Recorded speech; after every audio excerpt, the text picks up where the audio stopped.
மக்களே பார்த்தீங்க அப்படின்னா அத்திப்பழம் தான் எனக்கு பறிக்க வந்திருக்கோம். ஒரே ஒரு மரம் எவ்வளோ அத்திப்பழம் இருக்குன்னு பாருங்க.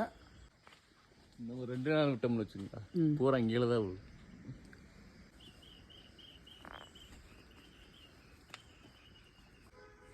மக்களே பார்த்தீங்கன்னா இதே பழம் எப்படி இருக்கு பாருங்க, பார்க்கும்போதே சூப்பராக இருக்கு.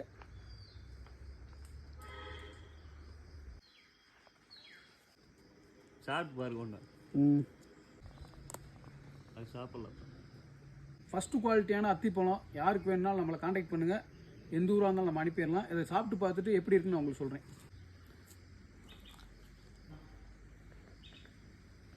சாப்பிட்டு பார்க்குறேன். சரி.